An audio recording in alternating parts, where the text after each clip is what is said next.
Hey everyone, it's Chris, MTGO's Rexstart, and we're back with Game 2 in last week's Tribal Apocalypse Finals of Slug's Mono Blue Illusions deck versus Romulos with his Green-White Maverick style Hate Bears deck, which is actually, I guess, Human Tribal. Some interesting things happen in this game. Romulos is going to lead on a Mom, and then we have an Aether Vial in response from Slug, and then here comes Thalia. And Romulos is going to get a lot of stuff onto the board, and you're going to see that the huge flyers, the Illusionary Angels in particular, are going to really do a lot of work for Slug this game. So there he vials in Phantasmal Bear, and Romulos blows the Mom to save Thalia there. Since the bear is 3/3, thanks to Lord of the Unreal. And there's a nice full art Mutavault there. Noble Hierarch comes down, and a Tarmogoyf, although he is currently 0-1 because there is nothing in the graveyard. Tarmogoyf very underwhelming in this game.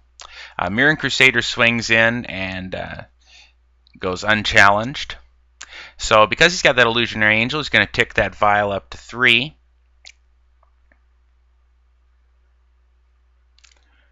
And here's Knight of the Reliquary coming down from Romulos. Looking there, these guys would have been 3/3s if the Lord of the Unreal, once they've got animated into illusions, and so he did not attack in with the Mirran Crusader there. If he'd attacked with just the Mirran Crusader, it would have been a 3/3 double striker thanks to the Noble Hierarch.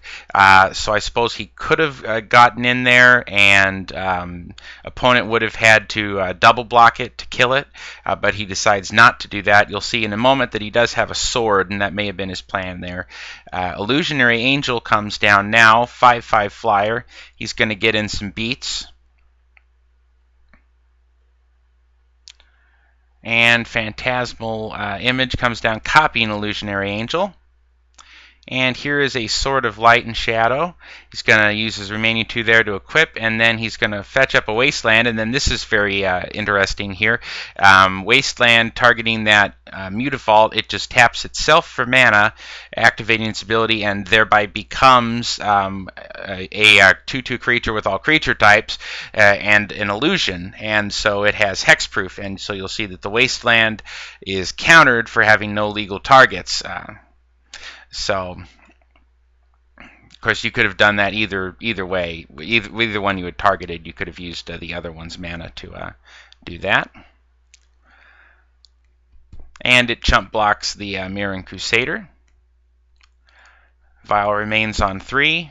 He's got a couple of forces he'll keep untapped so he could force something in case of Thalia there. He also needs to be able to protect that Mutavault if necessary. Gaia's Cradle, threatening a ton of mana.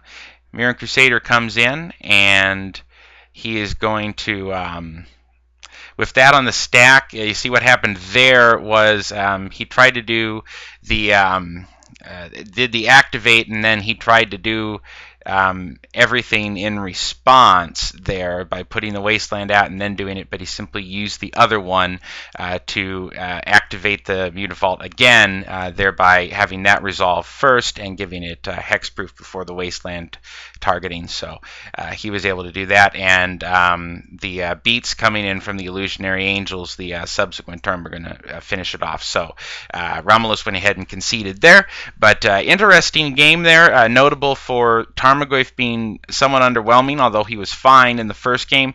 In Legacy Tribal Wars, he's not always fantastic. You do sometimes get into matches where he just sits there as a 1/2 or a 2/3 all game and doesn't do anything. And also noteworthy that there's this seemingly very large board presence here, but it's just being negated by these huge flyers that were able to outrace anything that Romulus was going to do. And I don't know if there was a point where he could have tried to get more aggressive here, but he never really looked like he had great attacks, and that Lord of the Unreal really just dominated the board, amazingly enough, from Slug's side. So anyways, congratulations, Slug, on a great win with a deck that you played to some success in the Invitational back in January. And that'll wrap it up for our video coverage this week. Thank you for joining me.